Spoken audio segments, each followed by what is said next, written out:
ఈ లోకంలో ఎవరితో ఏ అవసరత పడుతుందో, ఎప్పుడు ఏ అవసరం పడుతుందో తెలియదు. అందుకే యేసు ప్రభు చెప్పింది, శక్యమైతే సమస్త మనుషులతోనూ సమాధానంగా. ఇంత చెప్తాం కదండి. చర్చి నుంచి పోయేటప్పుడు అండి, సల్సీమల ఎర్రచీమల ఏంటాయి గండ్రగోజులా అవి కరిచినట్టు ఇదిలించుకుంటూ పరిగెత్తా అంట.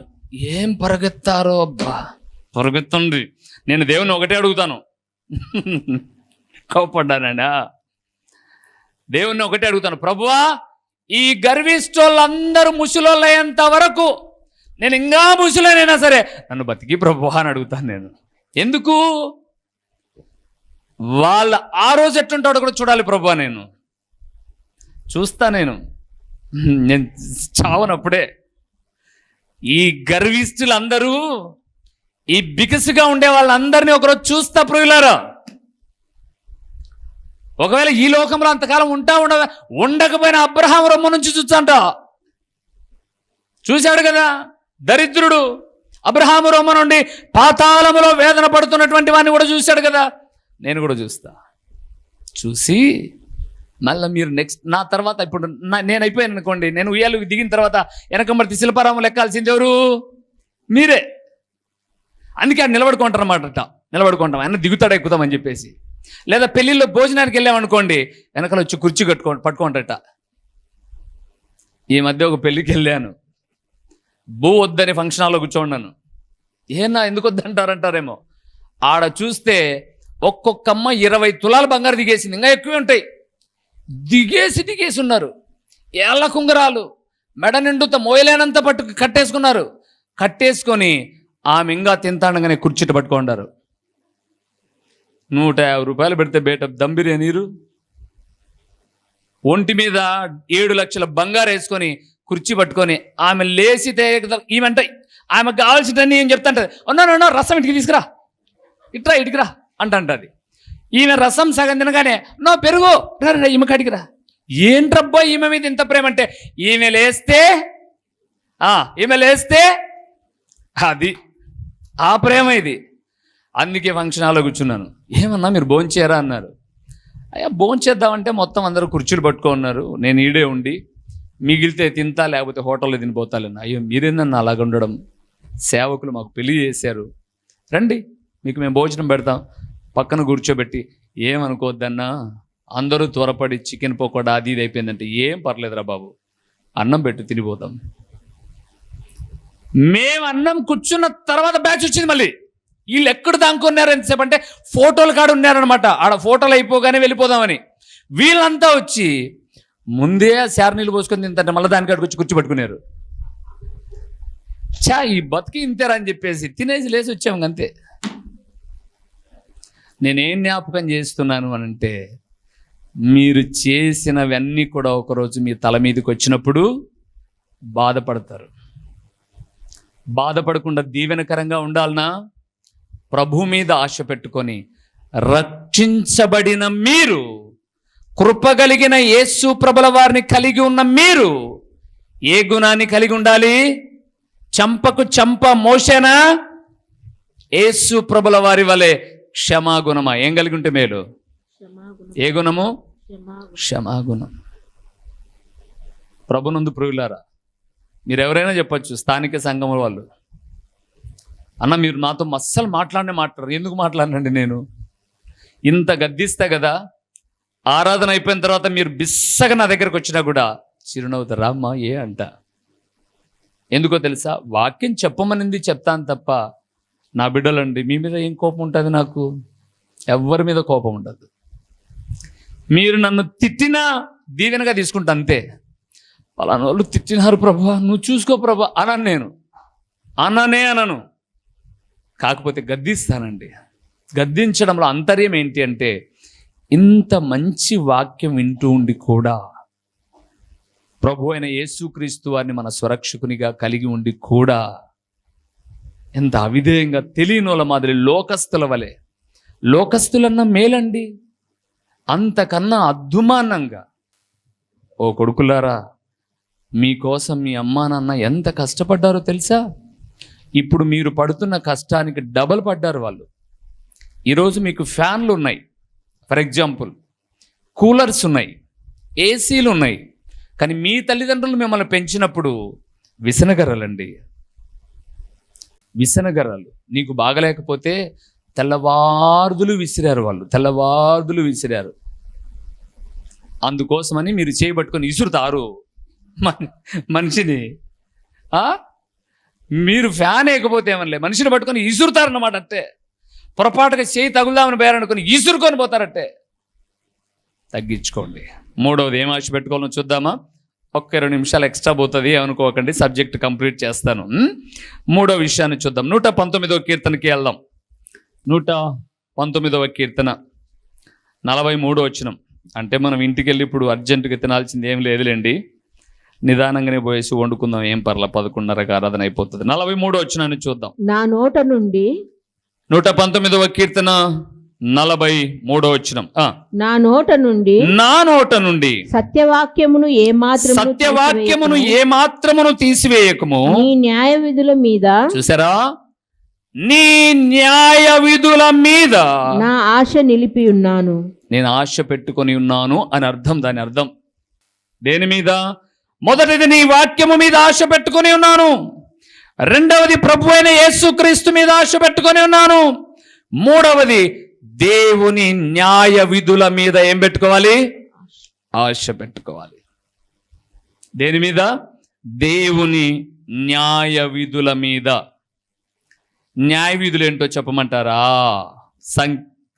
నిర్గమాకాండం న్యాయ విధులు చెప్తాను రండి. నిర్గమాకాండం 21వ అధ్యాయము 21వ అధ్యాయము మొట్టమొదటి వచనాన్ని చూద్దాం. మొట్టమొదటి వచనం. నీవు వారికి నియమింపవలసిన న్యాయ విధులు ఏమనగా. చాలండి. తర్వాత అండి, మీరు మంచోళ్ళు కాబట్టి 21వ అధ్యాయం అంతా చదివేయండి. వీలైతే ఇంటికి వెళ్ళిన తర్వాత, ఇప్పుడు చదువుతారు అనమాట మన వాళ్ళు, ఇప్పుడు చదవద్దమ్మా, ఇప్పుడు ప్రసంగం వినండి. ఇంటికి వెళ్ళిన తర్వాత 21వ అధ్యాయం అంతా చదవండి. న్యాయ విధులు ఏంటో చెప్తాడు. ఏమిటి న్యాయ విధులు? 21, 22లో ఈ తర్వాత ముందు 18 నుంచి ఉన్న అధ్యాయాలన్నీ కూడా చూస్తే, న్యాయ విధులు ఏమనగా, ఇశ్రాయేలీలు ఎవడైనా విశ్రాంతి దినాన్ని పనిచేయడానికో ఆరాధనకు లేకుండా ఎక్కడికైనా వెళ్ళారనుకోండి, వాళ్ళను రాళ్లతో రువి చంపాలనుంది. మళ్ళా వినండి, మీకు బాగా నిన్నట్టు లేరు. ఇశ్రాయేలుకు విశ్రాంతి దినం శనివారం. శనివారపు దినాన ఎవడైనా పనిచేయడానికో పుల్లలేరుకోవడానికో, అంటే దేవుని సన్నిధి లేకోకుండా ప్రక్కకు వెళ్ళాడంటే వాని ఏం చేయమన్నాడు? రాళ్ళు రువ్వి చంపమన్నాడు. ఇప్పుడు మనము ఆరాధన దినం, పునరుత్థాన దినం అని ఆదివారం ఉన్నాం. ఇప్పుడు న్యాయ విధులు ఏదో చెప్పమంటారా? ఆదివారపు ఆరాధనను ఎవరైనా మీరారని చెప్పేసి ప్రతి వారం రాళ్ళు తీసుకొని కొట్టామనుకోండి, ఈ భూమి మీద ఎవరు? మన చర్చిలో ఒక అమ్మాయిలా వింటారు కదా, వినండి. మన చర్చిలో ఒక అమ్మాయి యవనస్త్రాలు, ఆ అమ్మాయికి అర్థమవుతుంది, చర్చిలో కూడా ఉంది. ఇప్పుడు చర్చి 2023వ సంవత్సరంలో పగలగొడుతున్నాం. సహజంగా మనం బ్యాప్టిజం న్యూ ఇయర్లో ఇస్తాం కదా, బ్యాప్టిజాలు ఇస్తాం. సో జనవరి 1వ తారీఖునే మందిరం పడగొట్టాల్సి వచ్చింది. అందరూ అందుబాటులో ఉంటారు నాయన, 11 వరకు ఆరాధన ఉంటుంది, 11 నుంచే మనం పడగొట్టేద్దాం, బ్యాప్టిజాలు కావాలంటే ప్రభువుని అడిగి మధ్యలో నెక్స్ట్ ఇయర్ ఇచ్చుకుందాం అని అన్నాను. అని అన్నందుకండి బ్యాప్టిజం ఇయ్యమనలా, బ్యాప్టిజం ఇయ్యం పో అనలా, నీకు ఇయ్యం పో అనలా, అసలు నువ్వు ఎక్కడికైనా పో అనలా. చర్చి పగలగొట్టుకొని కొత్త చర్చిలో బ్యాప్టిజం ఇద్దాంలేండి అని అన్నాం. అని అంటే ఒక అమ్మాయి అత్త చనిపోయిన 6 నెలలకు నిట్రాయ పట్టుకొని నీలిగి ఏడ్చింది అంటానులే సామెత. ఆ ప్రకారంగా ఏడ్చి, మా నాకు బాప్తిజం ఇయ్యారంటమ్మా, ఈ సంవత్సరం లేదంటమ్మా అని ఏడ్చిందండి. మొత్తం పైన ఆమెను సమాయించి, లేదులేమ్మా, లేమ్మా, ఏడ్చుకాకు, లాలీపాప్ ఇస్తాము, ఏం బాధపడగాకు, నెక్స్ట్ ఇయర్ బాప్టిజాలు ఉంటాయి, ముందు నిన్నే ముంచుతాము, నువ్వే మునుగుదులే అన్నాం. మొత్తం పైన కొత్త చర్చి కట్టాం, బ్యాప్టిజం కూడా ఇచ్చాం. ఇచ్చింది జనవరిలో, ఇప్పుడు మనం షూటింగ్ తీసుకుంటున్నది ఈ నెలలో. ఈ 5 నెలల్లో ఆ నెల ఒక్కటే ముందు వచ్చింది ప్రార్థనకు. ఒకసారి రాలే, ఒకసారి రాలే, ఒకసారి వచ్చినా కూడా ఎప్పుడు వస్తుంది? లేట్ వచ్చి వెనకలు కూర్చుంటుంది. మరి ఎందుకు ఏడ్చింది ఈమె ఏడ్చింది న్యాయమే అంటారా మీరు? మీరు చెప్పండి యవనస్తురాళ్ళు, న్యాయమేనా ఏడ్చింది? న్యాయమేనా ఏడ్చింది? పక్కన చూడగాకండి, దొంగలు అంతా ఎంతనమాట, రే నువ్వే అని అంటే కానీ వాడు పక్క చూస్తుంటా అంటే ఈవిడేమని నేను కాదనిపించుకోవాలని. శపించబడి నేను అనుకున్నాను ఏంటి ఇంత నిర్లక్ష్యము అని. 4వ వారంలో స్కూటీలో నుంచి కింద పడి మోకాలని దొక్కబోయాయి. దేవుడు దెబ్బ కొట్టినప్పుడైనా ఏం చేయాలి? సరి చేసుకోవాలి. దేవుడు దెబ్బ కొట్టినప్పుడైనా. ఇక్కడ చాలామంది నాకు తెలుసు, మీ ఇళ్లలో దేవుడు దెబ్బ కొట్టాడు మీ నిర్లక్ష్యాన్ని బట్టి. ఇండ్లు వాకిలి అందరూ ఏకమయ్యి తెల్లవారుదులు నిద్రపోకుండా ఏడ్చారు. దేవుడు మేలు చేస్తే దేవునికి మీరిస్తున్న స్థానము న్యాయబద్ధమైనదేనా? ఆలోచన చేయండి. పనుల మీద ఉన్న శ్రద్ధ, లోకం మీద ఉన్న శ్రద్ధ, సంపాదన మీద ఉన్న శ్రద్ధ దేవుని వాక్యం మీద లేదే. దేవుడే ఆ రోజు తన చల్లని చూపులు చూడకపోతే కుటుంబం అంతా నవ్వుల పాలయ్యేది కాదు. మరి కుటుంబానికి ఇన్ని మేలు చేసిన దేవుని ఎడల నువ్వు న్యాయంగా ఉన్నావా? న్యాయ విధుల మీద ఆశ పెట్టుకొని ఉన్నావా నువ్వు? ఎంత భయం లేదండి.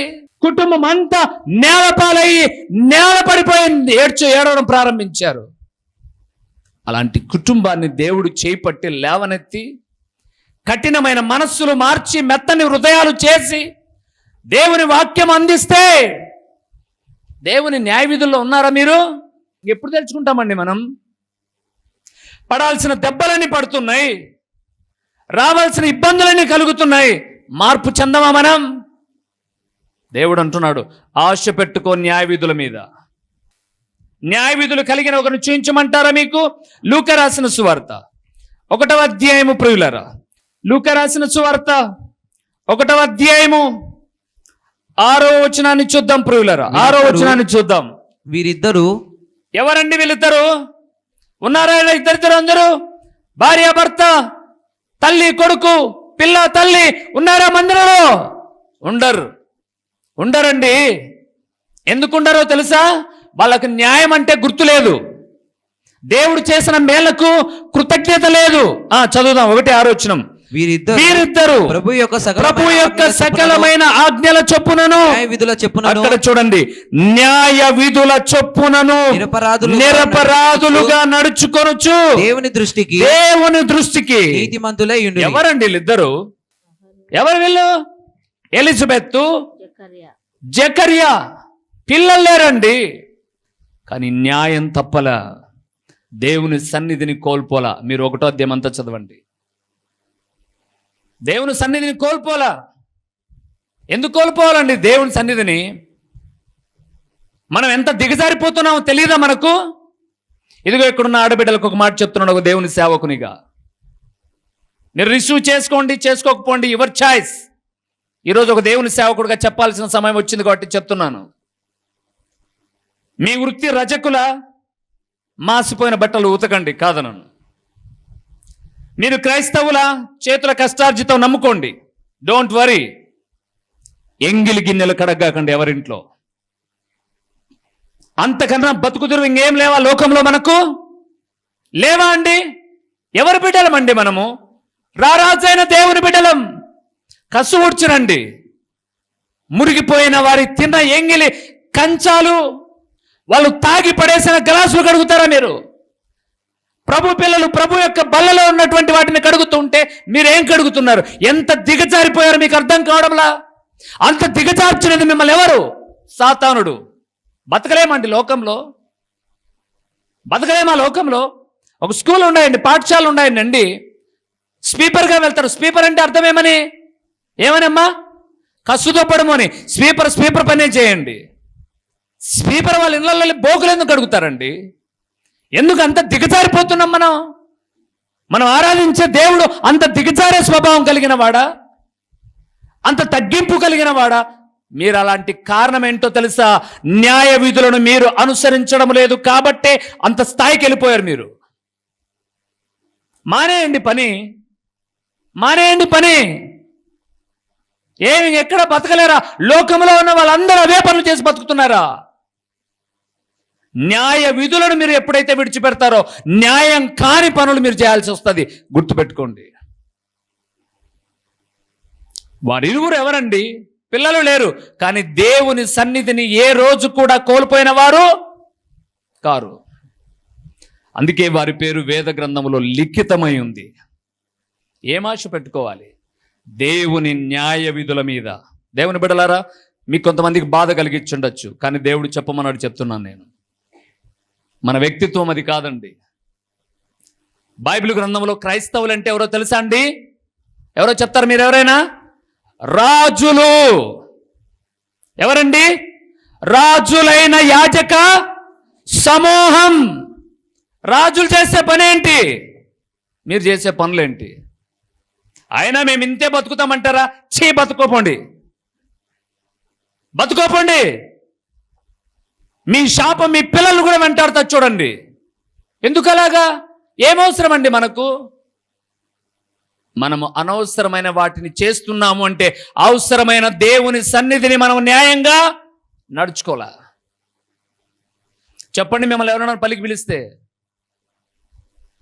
సింపుల్గా ఉందిలే, కొన్ని కడిగేసి వస్తే అయిపోతుందిలే. వద్దండి, మనం దేవుని బిడ్డలమండి. గౌరవంగా బ్రతకాలండి. మనం దేవుని నామ మహిమార్థమై బ్రతకాలండి. దేవుని కొరకై బ్రతకాలండి. క్రైస్తవులు అని అంటే ఈరోజు రాష్ట్రాన్ని శాసించే నాయకులుగా ఉన్నారండి. మనం ప్రపంచ దేశంలో ధనికులు ఎవరు అంటే క్రైస్తవులేనండి. మనం ఎలాగున్నాం? మనం ప్రభునందు ప్రియులారా, ఆకలి అవుతుందని సింహము గడ్డి తింటుందా? తినదెప్పుడు. అది ఆకలి అవ్వచ్చు, పస్తే ఉంటుంది, వేట దొరికేంత వరకు ఉంటుంది, అవసరమైతే ఆకలితో చస్తుంది. గడ్డి మాత్రం సింహం తినదు. మనమే సింహాలమండి. మనం యూదా గోత్రపు సింహపు బిడ్డలం. మనం మీ స్థాయి అలాగ దిగజారడానికి కారణం ఏంటో తెలుసా? ఒక్కటే చెప్పగలను, న్యాయ విధుల్లో లేరు మీరు. మేము వాళ్ళ కాదు డబ్బులు తెచ్చుకున్నామన్నా. ఎందుకు తెచ్చుకున్నావు డబ్బులు? ఎందుకు తెచ్చుకున్నావు డబ్బులు? ఏ కారణాన్ని బట్టి తెచ్చుకున్నావు? ఇంట్లో కార్యము బట్టి, పలాని కార్యాన్ని బట్టి. ఓకే, అది కూడా నేను వస్తాను, న్యాయబద్ధంగానే మాట్లాడతాను, అన్యాయంగానే నేను మాట్లాడను. అయితే ఇంట్లో పని చేసుకుంటే, లోకంలో పని చేసుకునే వాళ్ళు, డబ్బులు తెచ్చుకునే వాళ్ళందరూ ఆ పనుల కోసమే తెచ్చుకుంటున్నారా?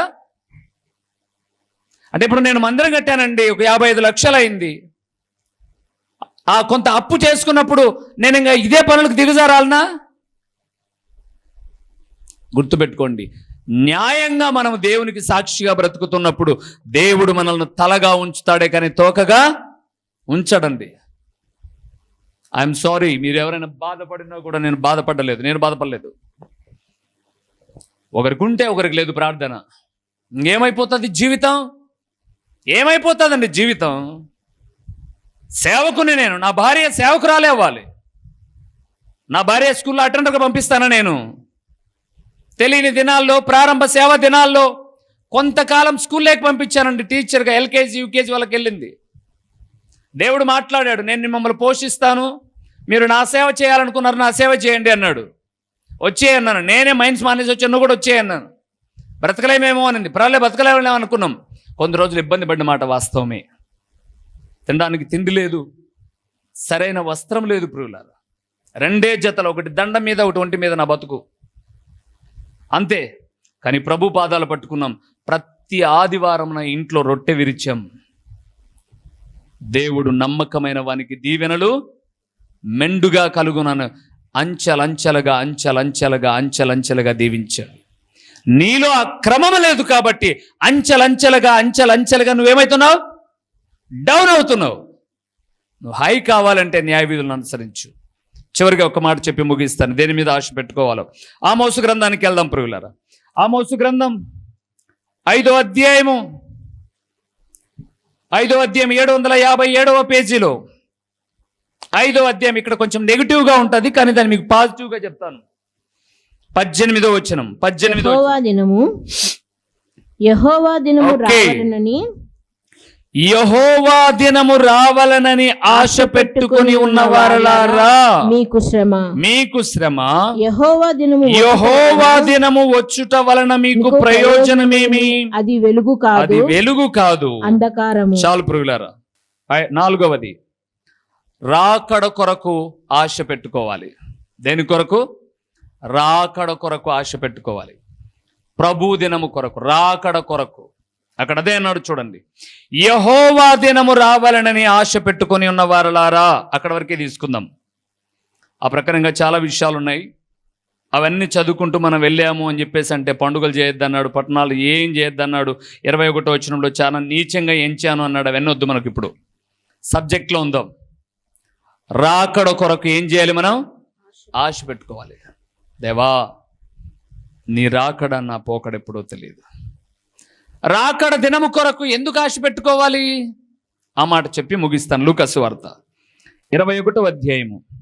రండి ప్రియులారా, లూకా రాసిన సువార్త 21వ అధ్యాయము 34, 36 వచనాలు. మీ హృదయములు, లూకా రాసిన సువార్త 21, 34 నుంచి 36. మీ హృదయములు ఒకవేళ తిండి వలనను మత్తు వలనను ఐహిక విచారముల వలన మందముగా ఉన్నందున చూడండి, ఆ దినము అకస్మాత్తుగా మీ మీదికి ఉరి వచ్చినట్లు రాకుండా మీ విషయమై మీరు జాగ్రత్తగా ఉండుడి. ఆ దినము భూమి అందంతటా నివసించు వారందరి మీదికి అకస్మాత్తుగా వచ్చును. కాబట్టి నీవు జరగబోవు వీటి నెలలను తప్పించుకొని మనుష్య కుమారుని ఎదుట నిలవబడుటకు శక్తి గల వారగునట్లు ఎల్లప్పుడూ ప్రార్థన చేయుచు మెలకువగా ఉండునని చెప్పాను. ప్రభు దినము రాకడ కొరకు ఎందుకు ఆశ పెట్టుకోవాలంటే, ప్రభు రాకడ లోకస్తులకు ఉరి, దేవుని బిడ్డలకు సిరి, అంటే సంపద. అక్కడ అదే చెప్తూ వచ్చాడు. 34 నుంచి 36 వరకు చూస్తే, ఆ దినము కావాలనని మీరు ఎదురు చూస్తున్నారు కదా, లోకస్తులకు ఉరి అన్నాడు. అది అవును ప్రియులారా, ఆశ పెట్టుకోవాలి. నిజమైన క్రైస్తవుడు, దేవా నీ రాకడ ఎప్పుడైనా నేను ఎత్తబడతాను ప్రభువా, ఎత్తబడే గుంపులో ఉండుటకు నా ఎత్తపరచు ప్రభువా, నన్ను నీ కొరకై ప్రతిష్ఠించు. నీ రాకడలో ఎత్తబడాలి, నేనే కాదు. నోవాహు ఒక్కడ ఎత్తబడితే చాలనుకోలా. నోవాహు భార్య ఉంది వెనకబడితే, నోవాహు 3 కొడుకులున్నారు, నోవాహు 3 కోడళ్ళున్నారు. ఎత్తబడాలి అని అంటే పరిశుద్ధ ప్రభు సన్నిధానంలో కుటుంబ సమేతముగా ఆరాధించాలి. రాకడ ఎప్పుడొచ్చినా ఎత్తబడతాం. ఆశ ఉండాలి మనకు, ఆశ ఉండాలి మనకు. ఒక సహోదరుడు చనిపోయాడు. రాయా ప్రార్థన పోదామని భార్య అంటే, నువ్వు పోయిరాపో అన్నాడు. ఆమె పోయిరాపో అని అన్నాడు. ఈయన లేడు ఇప్పుడు. అంటే మనకొద్దా? ఇప్పుడు ఉన్న ఫలంగా భూమి ఆకాశం అంతా లయమైపోయింది అనుకుందాం. మందిరంలో ఉన్న వాళ్ళందరూ ఆకాశం తెరవబడి ఎత్తబడ్డాం అనుకుందాం. నీ వాళ్ళు ఆరాధనలో లేని వాళ్ళు ఎక్కడుంటారండి ఇప్పుడు? ఎక్కడుంటారు ఇప్పుడు? విడవబడతారా లేదా? మీరు చెప్పండి. మరి విడవబడతారంటే మనం ఎక్కడుండాలి? యెహోషువ అంటున్నాడు, నేను నా ఇంటి వారును. అది ఆ కమిట్మెంట్ ఉండాలి. అందుకే అన్నాడు, పిల్లల మీద ఆశలు పెట్టుకోమాకండి, బంధువుల మీద ఆశలు పెట్టుకోమాకండి, నా ఇబ్బందులు ఉంటే వాళ్ళు సాయం చేస్తారని ఆశ పెట్టుకోమాకండి. దేవుని వాక్యం మీద ఆశ పెట్టుకోండి, దేవుని మీదే ఆశ పెట్టుకోండి, న్యాయ విధుల మీద ఆశ పెట్టుకోండి. దేవుని దిన రాకడ కొరకు ఆశ కలిగి ఉండండి. దేవుడు మిమ్మల్ని విడిచిపెట్టాడు. అయ్యా మాకు వృద్ధాప్యం వస్తుంది, ముసలి వాళ్ళు అయిపోతాం, మా పిల్లలు మమ్మల్ని విడిచిపెడతారేమో, ఈ రోజున్న పరిస్థితుల కన్నా ఇంకా దారుణంగా ఉంటాయేమో అంటున్నారా? ఈ గ్రంథాన్ని పట్టుకున్న వారిని దేవుడు ఎప్పుడు చేయి పట్టుకునే ఉంటాడు. ఇంటిలో నుంచి మీరు వెళ్ళాల్సి వస్తే, బయటికి వెళ్ళాల్సి వస్తే ఈ గ్రంథాన్ని మీ దగ్గర పెట్టుకోండి. ఒకవేళ ఈ లోకంలో కళ్ళు మూసినా ప్రభు సన్నిధానంలో తెరవబడతామన్న ధైర్యం, వృద్ధాప్యం వరకు ఈ మాటలు ధ్యానించండి. పిల్లలారా, యవనస్తులారా, మీ తల్లిదండ్రులకు మీరు అవిధేయులుగా బ్రతుకుతున్నట్లయితే, మీ మీద ఆశ పెట్టుకున్న వారి గుండెల మీద మీరు తంతు ఉన్నట్లయితే, భార్య భర్తలుగా వెళ్ళండి, కలిసి వెళ్ళండి. సిగ్గు అనుకోమాకండి, అహంకారం అనుకోమాకండి. జరిగిపోయింది ఏదో జరిగిపోయింది. చిన్నోళ్ళు కదా మీరే వెళ్ళండి. జరిగిపోయింది ఏదో జరిగిపోయింది, మనం కలిసి ఉందాం. కలిసి ఉంటే, లోకంలో ఒక మాట అన్నారు, కలిసి ఉంటే సుఖం ఉందండి, సంతోషం ఉందండి. దేవుడు మిమ్మల్ని దీవిస్తాడు. తలలు వంచుదాం, ప్రార్థన చేద్దాం, లేచి నిలబడదాం. ఒకసారి మనల్ని మనం పరీక్షించుకుంటూ, నిన్ను నమ్మిన మేము దేని మీద ఆశ పెట్టుకోవాలో చాలా చక్కటి విషయాలు మాతో మాట్లాడారు. కొన్ని మాటలు మా హృదయానికి బాధ కలిగించాయి, అయినా సరే మా బాగు కొరకు కలిగాయి. కాబట్టి మేము మీ పాదాలు పట్టుకుంటాం, మీ అడుగుజాడల్లో నడుస్తాం, మీకు సాక్షిగా బ్రతుకుతాం. ప్రభువా, మేమెందుకు దిగజారిపోతున్నాం? న్యాయ విధులు అనగా నీ వాక్యానికి భిన్నంగా ఉన్నాం కాబట్టి. వాక్యములో నిలిచి ఉంటే 28వ అధ్యాయం ద్వితీయోపదేశ కాండంలో ఇశ్రాయేలుతో మాట్లాడుతున్నాడు, నా మాటలను అనుసరించి వారిని నేను తలగా ఉంచుతానే కానీ తోకగా ఉంచను, వారు పైవారుగా ఉంటారే కానీ కింది వారుగా ఉండరు అన్నాడు. అలాగ ఉందాం, ఆశీర్వదించబడదాం. ఆశ పెట్టుకోనండి ప్రియులారా, ఈ శ్రేష్టమైన మాటల మీద ఆశ పెట్టుకొని సరిచేయబడండి. లోపాలుంటే అలిగి దూరం అయిపోతారో, అణిగి ప్రభువుకు దగ్గర అవుతారో, చాయిస్ ఇస్ యువర్. మీకే అప్పగిస్తూ ప్రార్థన చేస్తూ ఉన్నాను. ఓ ప్రేమ కలిగిన తండ్రి, దయగలిగిన పరలోకమందున్న రాజ్యా, మీకు స్తోత్రములు. అత్యంత విలువైన మీ పరలోకపు సంగతులు మాతో మాట్లాడారు నాయన. మీరు నిన్ను నమ్ముకున్న మేము దేని మీద ఆశ పెట్టుకోవాలో మీరు పలికిన మీ విలువైన పరలోకపు సంగతులను బట్టి స్తోత్రములు నాయన. విన్న మాటలు కొన్ని మా హృదయాలకు బాధలు కలిగాయి, కొన్ని మాటలు మమ్మల్ని ప్రోత్సహించాయి, కొన్ని బలపరిచాయి, కొన్ని మాకు బాధకు కారణమయ్యాయి. ఎందుకు బాధకు కారణమయ్యాయి అంటే మాలో ఉన్న లోపం. అది సరిచేసుకొని మీకు సాక్షిగా మీ నామ మహిమార్థమై బ్రతకడానికి సహాయం చేయండి. ప్రకటించబడిన పరలోకపు సంగతులు వ్యర్థముగా పోకుండా సారవంతమైన నేలను పడిన విత్తనములే 30దంతలుగా 60దంతలుగా 100అంతలుగా ఫలింపచేసి మీ ఘననామమునకు మహిమ ఘనత ప్రభావములు మీరు కలుగు చేసుకొనుమని ఎంతైనా నమ్మదగిన దేవుడైన మీకు స్తుతులు చెల్లించుకుంటూ యేసు నామములో అడిగి పొందియున్నాము తండ్రి, ఆమేన్. మా చిరునామా దైవజనులు బ్రదర్ ఓ రూబేన్ గారు, క్రీస్తు ప్రార్థనా మందిరం, డోర్ నెంబర్ 1-10-386, నగరిగుట్ట, పులివెందుల, కడప జిల్లా. మీ ప్రార్థనా అవసరాల కొరకై సెల్ నంబర్ 9989067409.